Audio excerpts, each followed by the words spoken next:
Hi fellow golfers, hope you're playing great golf and having a great time. Joe Putter here. Today's lesson is on the most dangerous shot in golf, the sand shot. And you said, Joe, what's so dangerous about the sand shot?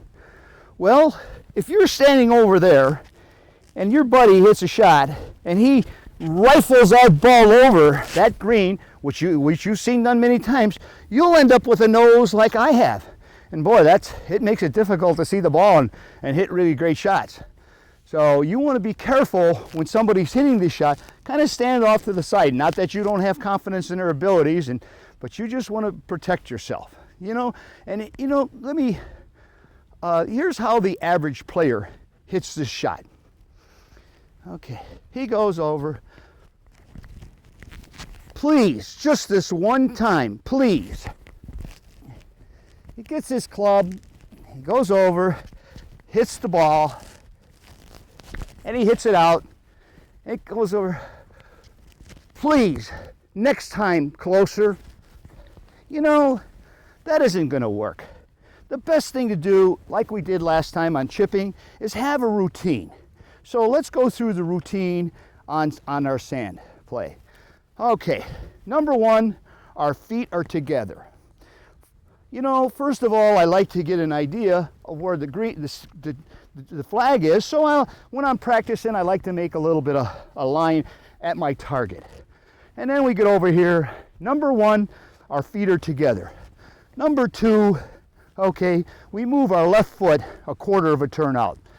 Number three, we move our right foot to the right. Number four, we flatten the club so it's level with the sand. And number five, we hit the ball right out of the sand.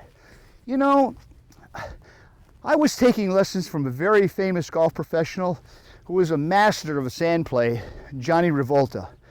And John Revolta said to me, he says, Joe, he says the trouble with most players, amateur players in the trap, is they don't open the club face enough. You must lay that club face back so it skims through the sand and doesn't dig.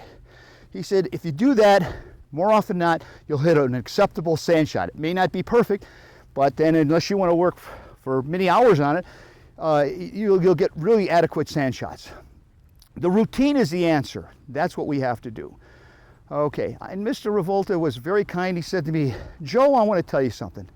I said, yes, sir. He said, Joe, you're a fathead. I said, Mr. Revolta, thank you very, very much. That's nice of you to say that.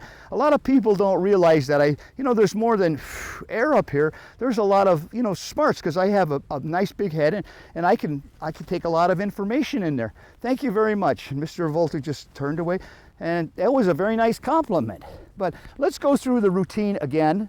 Okay, so there's our line right here at our target. Okay, feet together. Number one, feet together. Number two, left foot 1/4 of a turn. Number three, move your right foot towards the line. Number four, lay the club face open. Number five, hit the sand shot. I said, and if you hit those shots with that routine, just a few shots, 20 shots, 30 shots, you'll be an excellent sand player. I hope you've learned something here, and I hope it helps your sand play. I'm sure it will, because the routine will make you go through a specific method to hit this shot. And the next week, we're going to work on the 6 things that you must know to play great golf. And I want to thank you for joining me. This is Joe Putter, and be sure to go to my website, look for my sweatshirts and my training aids. They will help you a lot. They're simplistic. They're funky, but they work, and that's what you want. You don't have time to spend out on the golf course when you have children and your wife wants to go shopping. You don't have all that time. If you could spend a half hour in the sand and you use this routine, you will improve your sand play tremendously. So until next week, I want to say thank you for joining me. This is Joe Putter, and let's go play golf.